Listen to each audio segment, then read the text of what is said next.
Hello, and welcome to this week's edition of the Porter County Perspective, WGSO's program which highlights the organizations and individuals making Northwest Indiana a great place. This week, my guests are from Rebuilding Together. I've got Sam Alley and Sam Griffin with me, and we're excited to learn a little bit more about their organization, Rebuilding Together, and how it serves Porter County. So first, we know that you're both named Sam, but could you introduce yourself again and tell us a little bit about your background, which led you to where you are today? Sure. Well, I'm Sam Alley. Happy to be sitting here with my fellow Sam. And I have been involved with Rebuilding Together since 2010. 2010 and 2011, I was a house captain where I oversaw a couple of projects here locally. And then I joined the board in 2012, and I've been a part of that ever since. And now I'm the president, and I love it. My name is Sam Griffin, and I'm a senior here at Chesterton High School. And this is my first year on the Rebuilding Board, and I'm a student liaison. Okay. And before we get more in depth, could you briefly explain to us what Rebuilding Together is? Sure. So we are an affiliate of a national organization that is focused on keeping homeowners warm, safe, and dry in their community. We also work on community projects. So we take applications throughout the year for people that are within the Duneland School District that need a hand with their house. That could be repairing or replacing a roof or windows, or maybe they need a handicap ramp or grab bars or doors widened. So we'll take care of the warm, safe, and dry aspects, and then we put some of our other less skilled, eager volunteers on beautifying the outside of the house while we're fixing the inside of the house. And then we also work on community projects locally, places like the Art Barn, Chesterton Arts Center, the YMCA, Hawthorne Park. We've done a lot of those projects where we go in and help them and supply the manpower to do some things that they need done to keep their nonprofit rolling. Could you tell us what your duties are that fit your role on the board? Well, I'm the president, so like most presidents, I don't do anything. No, I'm just kidding. I basically take care of making sure that we are in compliance with our national organization and making sure the direction of the organization is the proper one. Kind of being the final say and maybe some decisions that we have to make about projects sometime. And I think that one of the most important parts of my role as the president of a nonprofit that is filled with 14 volunteer board members that are all very passionate and dedicated is monitoring their workload for their position to make sure that it makes sense from a volunteer perspective, sure. Right? So the board members, we meet every month at Jill Sosmo's here locally, and we sit down for an hour or two and talk about the current state, review applications that have come in, maybe some other, business of the board and the organization. And then, it obviously ramps up in the springtime and we get a lot busier. And, these are all people that have their own professional lives and families, but they give of themselves to volunteer. And I think that a big part of my role is to make sure that the workload is balanced properly so they can still enjoy the volunteer aspect of it and not look at it as a job. Awesome. And then Sam G? So as a student liaison, I have a lot of the ties here into Chesterton High School, and I'm able to work with the principal and other staff members on spreading the word about Rebuilding Together and bringing in and getting more students to engage with the program. Cool. And then how did you become involved with it? Last April, earlier this year in April, on the workday, I was approached by a couple of the Rebuilding board members, and I was asked to be the second student liaison as well as Veronica Bulgaki. Okay. And then next, could you guys tell us the history of the organization, both nationally and locally? Yeah, sure. So in the late 70s, there was a band of neighbors in Texas that got together to help a neighbor out. They kind of pooled their resources together and lifted somebody up when they had a disastrous situation with their home. And it kind of stuck with them. And it just kept growing every year and until they created a nationally based organization. And then in 1997, we started the affiliate in the Duneland area. And we even have a couple of board members that have been on much longer than me that came on not too long after that. So it's been a thriving affiliate of the organization for a couple of decades now. Okay, great. How would Rebuilding Together describe the partnerships created when working to build a healthy neighborhood, and why are these partnerships vital? Well, we're talking about a community, the Duneland School District. I don't know the exact demographic of how many people are here, but I'd call it a medium-sized community. And within that community, there are a lot of great businesses, a lot of smaller family-owned businesses. There's obviously a lot of larger ones, and I think it's huge because it's an opportunity to bring a lot of people together that otherwise might not know each other or interact a lot. And it allows businesses to not only maybe put some of their money towards a good cause, but it also allows them to, maybe bring groups of their employees as a team and work on a project. So it kind of promotes, teamwork and unity amongst organizations that are assisting us while helping our neighbors at the same time. I mean, that's what I've always loved about this is that, I drive around here every day and I drive by houses and businesses that I know that I directly helped. Sure. And so that's always a really good feeling, knowing the difference we've made for a lot of homeowners. So really, it's just a great way to bring the community together while helping other people at the same time. Awesome. And then next, I want to know when Rebuilding Together's next workday is and a little bit more information about what you'll be doing. Yeah, sure. So it's always the last Saturday of April. Okay. And, we are extremely thankful, dependent upon, and in great value of our relationship with the Duneland School District because they are nice enough to allow us to utilize the Chesterton High School to meet in the morning. And the school bus drivers to take our volunteers to and from the sites, the cafeteria members to make the food for us in the morning. I mean, it's great. So it really involves the school and the school system, and effectively we meet that Saturday morning. All the volunteers will come here and check in and get their T-shirt, and we'll have breakfast, and we'll sit down at their respective site, which they're given when they get here. We've got tables, set with signs so they know where to go, and they get to meet the people they're going to be working with for the day. And then they got to hear myself and a couple other board members discuss how the day is going to go and spotlight our sponsors, the people that help make it happen, and of course to give great thanks to all the volunteers that are there. And so then we will ship out. Everybody will go to their respective school bus and head to that site that they're assigned. We'll work for the day. We'll bring lunch from George's Gyros in the middle of the day. Nice. And then we will also have dinner. So at Jill Sosimo's, we have an after party at 4 o'clock. We'll have live music there, free pizza, and we all get together and kind of celebrate what we've done for the day. And that's kind of a day in the life of us on a work day. It's absolutely amazing. Cool. And then what does a typical workday look like for the volunteers who show up? So kind of as Sam was just saying, everyone gets to the school around 8 a.m., I think it was. And from there, we'll be assigned where we're going, and then we'll carry out our jobs at those respective sites. Yeah, so the scope of work is predefined by the project manager, who we call a house captain, that has been interacting with the homeowner and seeing what they need, getting the materials together, and making sure we have the right number of skilled volunteers and the right number of hands in general to do what we want to do. And so it's kind of predetermined. So, we give people direction of what to do and based upon their skill level. And, most people have a speaker out there and they're talking and getting to know other people while they're painting or, mulching or whatever that looks like. So I think it's as much fun as it is hard work. I truly can comfortably say that. Do volunteers need to have any sort of experience in construction in order to volunteer? No, they actually only need to know how to smile. And no, they don't. So like I was saying earlier, we've got, on each job site, there might be 4 or 5 skilled people and 20 unskilled people. That's a normal ratio. Okay. And it's because you can only fit so many people in a bathroom, right? While maybe you're putting in an accessible shower.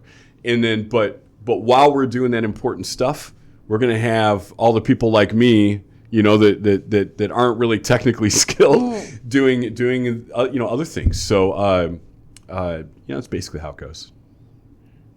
Excellent. So, Sam, what did you learn? There's two of us. Well, I guess. Okay. So, Sam G. How many years did you say that you've been doing Rebuilding Together? This is my first year. Oh, this is your first year. Okay. On the board, but he worked on the workday this year. Oh, okay. Yeah, so he's going into his second workday. So, second day. So, what would you say were your favorite parts of being part of Rebuilding Together last year? One of my favorite things was seeing everyone come together, just like hundreds of community members all looking to provide and do something greater for the community. It's really a good experience to see, and then none of the work is too laborious or difficult. So you go there with people everyone's smiling and happy and wants to work for a good cause, and it's really just a good environment all around. Excellent. So besides showing up to work on a work site, what other ways can our community contribute to Rebuilding Together's cause? Sure. Obviously money, right? But we've got a great fundraising chairman in Keith Davison. He's got excellent relationships with perennial donors that seem to come back every year and that buy into our vision. And, but obviously we work off of donated funds. So if it's the kind of thing where you can't be there on workday, that's always a great opportunity. But, equally important, I have to say, would be spreading the word. And I say that because probably if I asked you, Emily, like what do you think is our biggest obstacle? What are the top three things that you think are our biggest obstacle? You probably wouldn't say finding homeowners to help. Sure. That's our biggest obstacle. Okay. So we have amazing volunteers like Sam and all kinds of people in this community that show up every year because they want to do good and have a good day, and they love that. I mean, the vibe is huge when you're done with this work day. That's the only thing I can guarantee people, right? But, aside from that, I'm not exactly sure what the roadblock tends to be with finding homeowners to help, whether that is just getting the word out. I mean, we work so hard to flood the community with information about our organization. I don't know if it's pride. And what I would say to those people is, we can't survive without you. We need people to help to keep this thing going. And, everybody, myself included, life's not been a bowl of roses the entire time, right? We all have our moments. We all have our situations. We have our year or two, where people get laid off work or there's a lot of people that can't afford $20,000 for a roof. I get it. And we're there to help, So of course we're going to vet our applicants and make sure that they are candidates in need, right? Because we owe that to our sponsors. But one of the biggest parts is absolutely just spreading the word, because we need people to help, and we need people to know that we are around and we're ready to come and give them a hand. So that's my biggest ask of the community. Talk to people that go to your church, family members, neighbors, people that just might not be in the loop on social media, which is obviously where we do the bulk of our advertising. But, we try to put flyers in churches and places like that, food pantry, you name it. But please spread the word. rtduneland.org is where to go, and the application's on there, the phone number's on there. Just give us a call and talk if you need to. Which community members would you say most benefit from the services provided from Rebuilding Together? Well, that's tough. I don't want to eliminate any segment, but obviously, people that are advancing in age, people that are on a fixed income, that tends to be a big part of our homeowner base, I would say. But it could be that 24-year-old set of parents with a couple little kids that are working hard, but they have expenses that come up for their home that they just don't have the money for. So really it's anybody that they have to own their home, they have to be current on their taxes, they have to have homeowners insurance, and they have to have a financial need. Mm-hmm. And really that could be anybody of any age or creed. Sure. Who are some of Rebuilding Together's sponsors? Some of our sponsors, we have different types of sponsors and different levels, but off the cuff, we tend to We tend to get sponsorship from some of the larger companies like Urschel and NiSource, and we have some foundations like the John Anderson Foundation and the Lions Club, Kiwanis Club. They all support us. We've got a lot of local businesses, that support us as well. Ace Hardware is huge. They help us out with materials. Lowe's is a huge company, but Lowe's has a national partnership with Rebuilding Together, and they do a ton for us. Giving us thousands of dollars in free merchandise to help with our projects.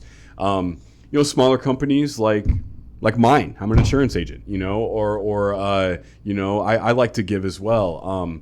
Bunch Jewelers, Eric Bunch is on the board, and so you got people that are perennial sponsors that have said, I buy into this so much, I want to be a part of this as well. Again, Gelsosimo's always gives for us all year long to help us with our meeting space. They give us that. George's Gyros, feeds us and gives us a crazy discount on the food, and the street department chips in, and we have a pretty massive sponsor list, and they're going to be highlighted on signs throughout the town, on the T-shirts and all of the social media posts. So it's a good bang for your buck when you sponsor us as well. Sure. And then can you tell us about the Safe at Home initiative? Yeah, so the Safe at Home initiative is pretty much the idea is that we want people to be warm, safe, and dry in their home, and it needs to be accessible for them. And a big part of our goal is to help people age in place, which is what I correlate to the Safe at Home initiative. So take my mom, for example. In the last year of my mom's life, all she wanted was to be at home. Was she a candidate for a nursing home? Yeah, she probably was in that last year of her life, with early onset dementia, as tough as that was. But now, Rebuilding Together didn't come in and help. She lives in Valparaiso, but it's, to my point, she was able to age in place. And that's where people are going to live longest. That's where they're going to enjoy the final years of their life the most. And it's really important for us that, a lot of people might have bought their homes in 1980. And, they've been a working class family for the last 40 years, and they're doing all the right things. But they got some things that need to be handled at the house, and they're on a fixed income. Well, we're ready to swoop in and help make that happen for them. So that's really what the stay-at-home initiative is going to be just helping people stay there. Sure. And not have to go out and spend $4,000 a month to be in assisted living when they could be at home where they're most comfortable, physically and mentally and emotionally. Yep. So what community projects has Rebuilding Together worked to improve, and are there any coming up that you'd like to tell us about? Well, the community project applications come in just a little later than right now. Okay. But again, a lot of them are perennial. Okay. The first one that comes to my mind is the Art Barn. That's one I'm really passionate about. I just think that is a great group of people that are just great stewards in our community, and they do really. It's a really wonderful place for people to go and enjoy, more of the artsy side of life, and they really are involved in a lot of ways with other nonprofits, and I think they're a prime example of what that needs to be. We also work with the local city government to help out with different parks. Like I said, Hawthorne Park. What's the one with the gazebo right downtown? Is that Centennial? No. Yeah. Well, yeah, I think so. Yeah, I think it's Centennial Park, the name of it, sorry. But, we tend to do work over there and help out with that. Chesterton Arts Center has been a great one. Coffee Creek, we've done a lot of great work out there, helping them, keep that beautified at both locations. So the Isaac Walton, we've helped out with them as well. So those are just some off the top of my head. Are there any people on the Rebuilding Together staff or any volunteers that you think deserve a shout out today? Sam Griffin. I was going to say Sam Alley. But I really have to say everyone on the board deserves a shout out, because there's 15 of us, and we all come together. Everyone brings something unique to the table, and without everyone, we would not have the program that we do. Everyone is a main contributor to their respective aspect, and it really just helps, the help with everyone we would not be able to do what we do without everyone's help. Yeah, it's totally true. I mean, again, you're talking about people that, they've got their lives too. I mean, if you think you're busy, we all are, and to give an hour and a half a month, the impact that these people make by giving that much time. Of course, there's more hours that come in the spring, right, as we get closer to workday. But, there's not one board member that is more deserving of that than the next. I mean, we are a family. And that's why a lot of the board members have been there for a long time. And then, basically after COVID, we had kind of 2 years where everything got mixed up. We were having perennial, huge groups of students coming every year, right? Even if it was prom day, which happens a lot, they work till noon, and then they go off and do their thing and their prom thing, right? But everybody really is equally important. And that's what I was going to say. So COVID kind of screwed us up because it kind of cut off those juniors and seniors, where the freshmen and sophomores see that happening and then they join junior and senior year. That went away. And so we, that's when I went to the staff here, the principal, Mr. Martinson, and basically said, hey, I need a hand. Maybe we can get a couple of students to join the board and be liaisons to help spread the word so we can get our momentum back with the students. Yeah. And, not only has that worked great, and Veronica Wilgocki and Sam Griffin have been amazing, and Tristan Smith was helping us last year. And, they're doing great with like letting the underclassmen know, and then the current students like, hey, there's this thing that we need to all be a part of. And I think that has been absolutely huge. And it's a great resume builder for them, and it's great because it breathes new life into the rest of us old fogies on the board and stuff like that. So we're just, everybody's equally deserving, but I'm going to give a special shout out to those two right now for doing what they're doing with their busy school schedule. Awesome. It means a lot to us. How many volunteers do you think show up? I know you said it dipped a little bit, but how many volunteers do you think are showing up on average? 250 that day, maybe 250. Well, dang, I would say we're still pretty good. I mean, yeah, it is still pretty good. I mean, but pre-COVID we were getting 400. But there's, the way the universe works is amazing sometimes, right? And we need volunteer balance to our project load, because what we don't want, we'd have 500 volunteers show up and have 8 projects, sure. right? That'd be a problem. So it's worked out real nicely. So our project level has dipped a little bit. Everything changed during those 2 years. But, I mean, we did 12 projects on Workday this last year, and I'm sure we'll have that again this year. So that 250 to 300 volunteer level that we're getting is kind of beautiful. But hey, if 500 people show up, we'll make sure they stay busy, but that's pretty much a good number, 250 to 300. Yeah. But, to think about getting, 250 or 300 people together out of the community for a single day, I think that's pretty huge. I'm proud of that. Yeah, I agree. So are signups or registration dates, are those approaching for people who want to volunteer this year? Yeah, so homeowner application cutoff is January 15th. Okay. We're getting close to that. Yeah. And we definitely need some more applications. I mean, we really, really do. And they do tend to kind of come in a little more at the end. But I feel like we're a couple behind schedule right now. So I'm strongly asking of our community and encouraging people to think about somebody that resides within the Duneland School District that could use a hand with their house, that has a need. Again, homeowner, current on taxes, homeowner's insurance. And reach out to us. And even, I'd be happy to just have a conversation with them on the phone, make them feel a little bit better, make sure they're a candidate, whatever that looks like. From a volunteer perspective, we don't normally open volunteer applications until about a month out. Okay. I'm working to change that right now. So volunteer applications will be open soon. We just got to get the website updated. But I want people to be able to update it. When they hear this conversation, I don't want them to have to put a reminder in their phone for April 1st to volunteer. So what we're working on a system, kind of like when you go to when you have a doctor's appointment and then they text you nonstop to make sure you're going to show up. I'm trying to create something like that to help so people could volunteer right now, but in a couple months they might be like, oh yeah, I was supposed to volunteer for that thing. When is that?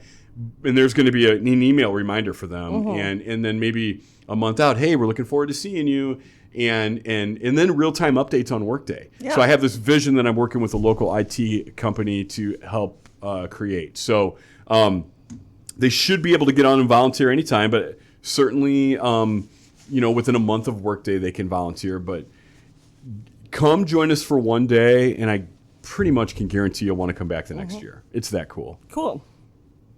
So, are there any statistics that you'd like to share us about the impact that Rebuilding Together has made on the Duneland community? Yeah, sure. So we have, since 1997, we have done, in the Duneland community, we've done over 400 homeowner projects. And we've done about 300 community projects. That's pretty, I think that's pretty awesome for a smaller community, and there's some homeowners that need help more than once, actually, so, but that in our volunteer statistics, I'm really proud of, and I'm really, really proud of the fact that we can maintain a board of 15 individuals that just want to keep coming back every year and giving of themselves too, so. I know that you described some of the projects that you've worked on in the past, but could you go over, if there was someone listening, I don't know, maybe they could help me, I'm not sure. What are some of the projects that you guys take on? Yeah, so what project did you work on this year, Sam? Earlier in the year, I worked at this older lady's house, and she needed help installing a wheelchair ramp up to her front door. And so we helped put that ramp in and then do some other just odd jobs around her house that she needed to be done. And she didn't really have anyone to do that for her. But there was 20 or 30 of us who were able to come together and make everything happen. And she was very, very happy with all that. I love it. And you did that in about 8 hours. Correct, yes. Yeah, so prime example, right? My first 2 years as a house captain, I got pulled into this thing because at the time I was a project manager for a construction company, and a buddy asked me to oversee a project for this nonprofit that he worked with, right? And so it was a situation, it was out in Liberty Township, and a home had burned, but it was a cinder block home, which was unique. So the walls were still there, but everything was gone. Yeah. And it was a single lady with a daughter, and they needed their home put back together. Somehow they had a lapse in homeowners insurance at the time, and we so they didn't get a rebuild from their insurance company, and so I actually worked on that project for like a month, pulling a lot of favors and a lot of stuff. But that was the biggest one we've ever done. I don't know that we'd ever do another one quite that big. But another example is the next year I was a house captain. It was a lady that needed a wheelchair ramp, and I'll never forget it because we did that, and we replaced a bunch of flooring. We fixed a leak with her washer and dryer. We widened her bathroom door, put in grab bars. And she basically was an elderly woman. She was used to being carried out by the fire department. It was really tough for them because she didn't have a ramp. And she sat in her chair in the middle of her living room all day while we worked and cried, tears of joy. And I guess that would explain to you when I got addicted to this. Yeah. Right. So and then I joined the board next year. I said, well, if I'm going to do this, I'm going to even make a bigger impact. Right. You're all in. And so there's been so many cool things like that we've done. I mean, those are prime examples of situations where we've come in and made a massive difference in somebody's life in one day. Yeah. So, can you tell us a website that people can go to look for more information about the upcoming day? And Sure. rtduneland.org or www.rtduneland.org. That is, or info@rtduneland.org. You're welcome to email me directly if you want to just cut to the chase and have a conversation. I am sam@samalley.com, sam@samallie.com. Hit me up there. I'll give you a call. We'll talk it through, see if you are the person that you're looking to help is a candidate, and I'd welcome that call for sure. Awesome. And is there anything else you wanted to tell us about Rebuilding Together Duneland that we haven't talked about yet? I I think people can probably hear my passion through this, I would hope. I would just say that it doesn't take a lot to give one Saturday of your life, especially if you're going to have fun and have like 3 square meals and get a free T-shirt and make a difference. Giving of one Saturday is not a big deal. And the emotional reward that I can guarantee you'll have at the end of this will far outweigh any plans you had that day, right? Plus, it's in the spring. And you know, I don't care if though it looks like it's going to pour on us all day. We've been snowed on. We've had the sun shining. It's been 30. It's been 80. Anything can happen on the last Saturday of April. Mm-hmm. The thing that I'm really comfortable saying is that no matter what, we always get our work done and we always have fun, and it just always works out. Yeah. So, you know, if as long as somebody's 14, they can volunteer with their parents, right, up until age 16, and then anybody can volunteer at age 16. But I would say that this is a wonderful opportunity for people to teach their children what it means to be a steward of their community. And what a great way. I could tell you this little guy sitting two doors down from me right here with us right now, he's 11. In 3 years, he's going to be out there helping. Yeah. And he's already been a part and sat in board meetings since he was like 4 years old. So he knows what a big deal this is and how it makes me feel. And I think it's great for kids to see that and let them grow up being a steward for their community and volunteering and being a part of that. So if you're a small business owner, you know, maybe you don't want to fork out $500 towards a sponsorship or $1,000 towards a sponsorship. But you might have a team of 5 people and you might say, hey, look, I heard this thing on the radio. I want to do this thing on the last Saturday of April, and let's all go be on a group and spend a Saturday together and volunteer as a team. You know? I mean, I think that's powerful. Mm-hmm. And as a business operator, I see the value in that. And I think that, you know, so there's so many ways you can come at this thing and enjoy the fruits of our labor and, you know, emotionally what it does for all of us. And I can't think of one person I know that shouldn't give up that Saturday to come join us. Sure. Even you. I might. I've done it before. It's been a long time, but I've done it before. I'm going to be knocking on your door. The whole idea of rebuilding together is just, it's very a cool concept where everyone comes together, they give up one Saturday. It's a couple hours in that day, and it creates a lifetime of happiness for these people. These are jobs or projects they cannot do themselves and that they've been wishing for, and then here comes in rebuilding together, and we do everything they need, and it just ensures happiness, and it's very beneficial all around.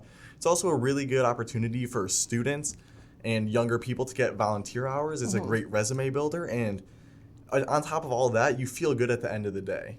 It's just knowing you gave back to the community and knowing that you've played a major factor in providing to all these different people. Yeah, and if you're a student listening to this, think about becoming a liaison like Sam and Veronica are. They're both seniors. We do have a junior that is going to join us on the board. I know that Veronica or you or maybe both of you guys were recruiting. But my vision has always been that we have at least one junior and one senior as liaisons. And that way that junior becomes a senior the next year and carries the torch, and we just keep, you know, cycling them in. And again, you know, I think of the mad respect I have for these two students who are giving of themselves to be a part of this. I know it's going to fare well for them on their resume. I'm going to be, I think, an impactful reference for them as they go to college and get jobs and stuff like that and move forward, or if they don't go to college and just want to get a job. My name should be first on that reference list because I've been able to see firsthand how wonderful they are. So we are going to need to keep growing students within our organization as well. So hopefully we'll get some movement out of that as well. Yeah. Well, that's going to be it for this week's edition of the Porter County Perspective. I'd like to thank my guests, Sam Griffin and Sam Alley from Rebuilding Together Duneland, for coming in today and for all the great work you do for our community. This has been Emily from WDSO signing off. This program was previously recorded.